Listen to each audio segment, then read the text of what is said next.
먼저 제 소개를 하자면 저는 이번 발표를 맡은 공주대학교 윤가은이라고 하고요. 제가 오늘 발표할 주제는 서버 사이드 렌더링이랑 클라이언트 사이드 렌더링에 대해서 소개할 예정입니다. 목차는 간단하게 네 가지로 잡았고요. 처음에 브라우저 렌더링, 그리고 서버 사이드 렌더링, 클라이언트 사이드 렌더링, 그리고 이 두 가지 차이점, 이렇게 알아볼 예정입니다. 일단 요거를 시작하기 전에 제가 이 주제를 선택하게 된 계기가 있는데요.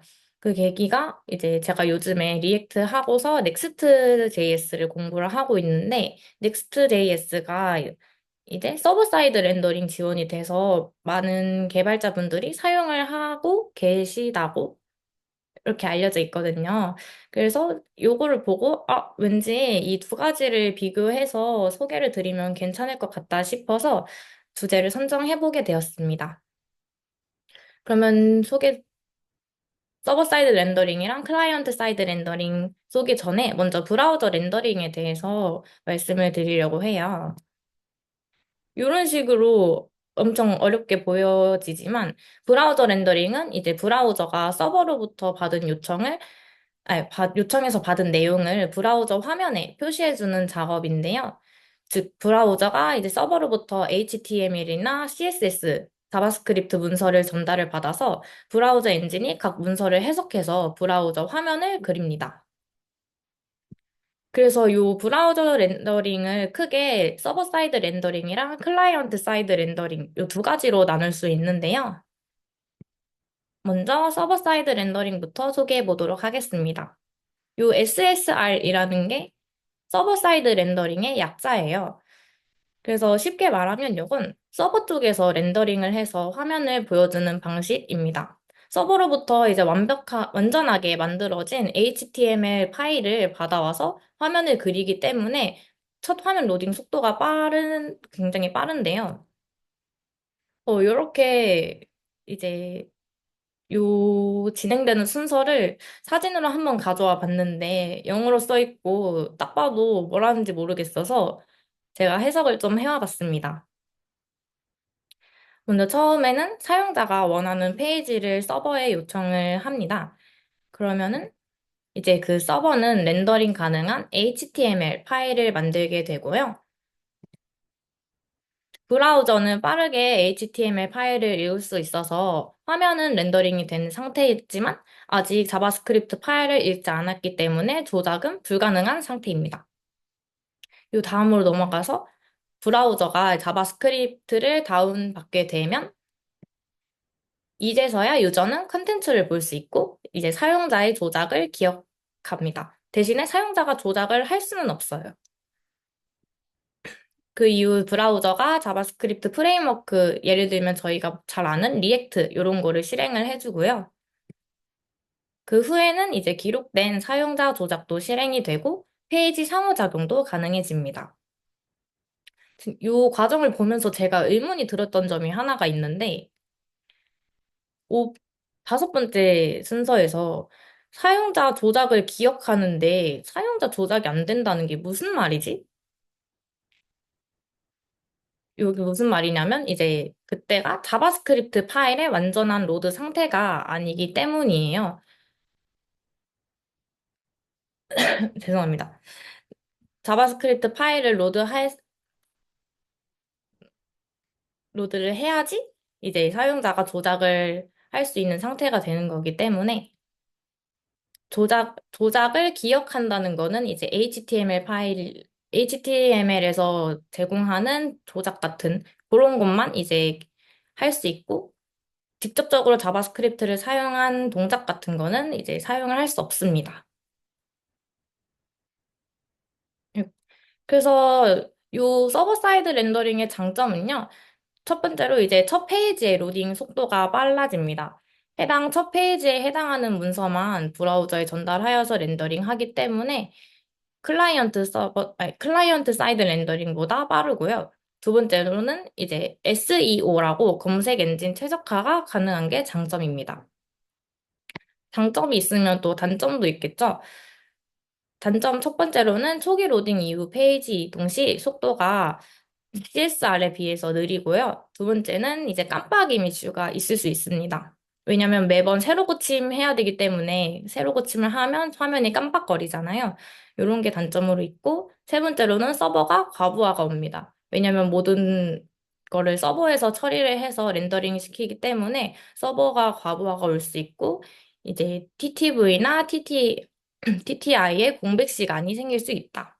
이런 게 단점으로 들어가 있습니다. 그렇다면 클라이언트 사이드 렌더링은 뭘까요? 일단 이 CSR은 클라이언트 사이드 렌더링의 약자입니다. 요거는 서버 쪽이 아니고 클라이언트 쪽에서 페이지를 렌더링해서 화면을 보여주는 방식인데요.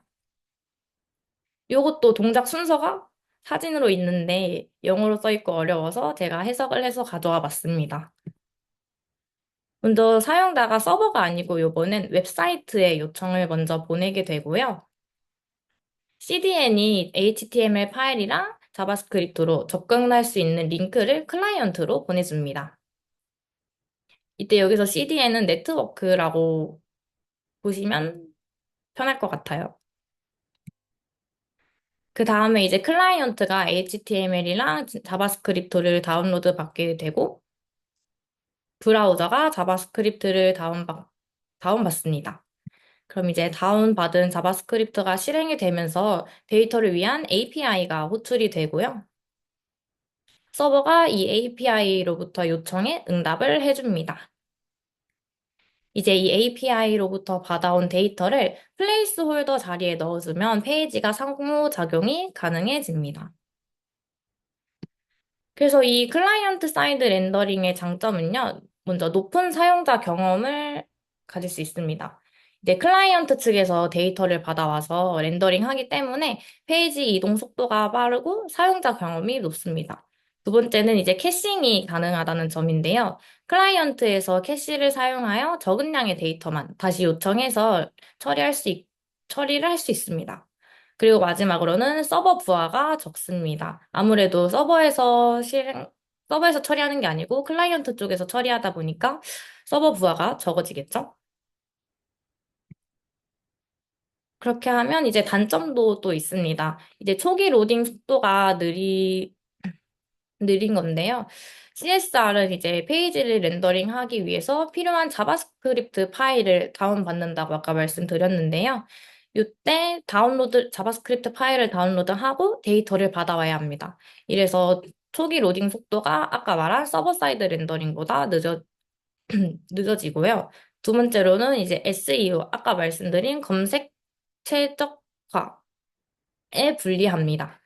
이제 CSR에서는 초기에 HTML 파일에 콘텐츠가 포함되어 있지 않기 때문에 검색 엔진이 페이지를 크롤링할 때 콘텐츠를 인식하지 못할 수 있어요. 세 번째로는 낮은 보안성입니다. CSR에서는 클라이언트에서 데이터를 하기 때문에 보안성이 조금 낮을 수 있습니다. 그래서 클라이언트 측에서 데이터를 뭐 조작을 하거나 아니면 뭐 해킹 같은 이런 점이 생길 수가 있습니다. 그리고 마지막 네 번째 단점은 높은 개발 난이도. 이제 대규모의 복잡한 뭐 웹 애플리케이션에서 많이 사용이 되는데 요거를 구현하기 위해서는 이제 개발 난이도가 높아지고 복잡성이 조금 요구가 됩니다. 특히 뭐 상태 관리라든지 아니면 라우팅 같은 걸 구현하기 위해서는 추가적인 라이브러리나 프레임워크를 사용해야 된다는 그런 단점이 있어요. 그래서 이 두 가지를 크게 비교를 했을 때 크게 세 가지 차이점이 있다고 볼 수 있을 것 같습니다. 첫 번째로는 이제 웹페이지 로딩 시간. 아까 말한 서버 사이드 렌더링이 첫 시작할 때는 빠르고 클라이언트 사이드 렌더링이 이제 화면 전환할 때는 빠릅니다. 그리고 두 번째는 검색 엔진 최적화, SEO. 요게 차이가 나는데요. 서버 사이드 렌더링 방식은 검색 엔진 최적화가 가능하지만 클라이언트 사이드 렌더링은 이제 검색 엔진 최적화가 어렵습니다. 그리고 마지막 세 번째는 서버 자원 사용의 차이가 있습니다. 뭐 단순하게 생각을 해봐도 서버 사이드 렌더링은 서버에서 처리를 하는 거고, 클라이언트 사이드 렌더링은 클라이언트가 처리를 하는 거잖아요. 그래서 그렇다 보니까 이제 서버 사이드 렌더링 방식이 서버 자원을 훨씬 더 많이 사용하고 클라이언트 사이드 렌더링은 처음에만 서버에서 데이터를 받아오고 이후에는 브라우저 쪽에서 화면을 그리기 때문에 서버 자원을 덜 사용한다는 점이 크게 차이가 납니다. 아이고. 그러면 그래서 언제 어떤 뭘 사용하라는 건지 이것도 알아야겠죠? 그래서 제가 표를 두 가지를 만들어 봤는데요.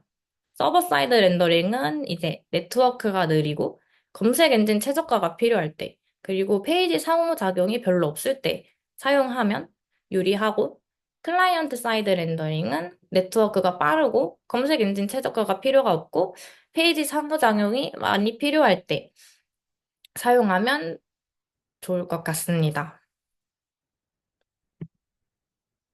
제가 준비한 발표는 여기까지입니다. 먼저 들어주셔서 감사합니다, 여러분. 질문 있으시면 지금 질문 받도록 할게요.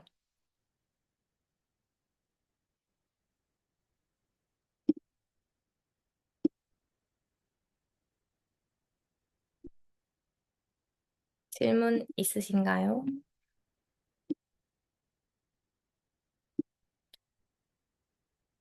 없으시면 제 발표는 여기서 마무리하도록 하겠습니다. 감사합니다.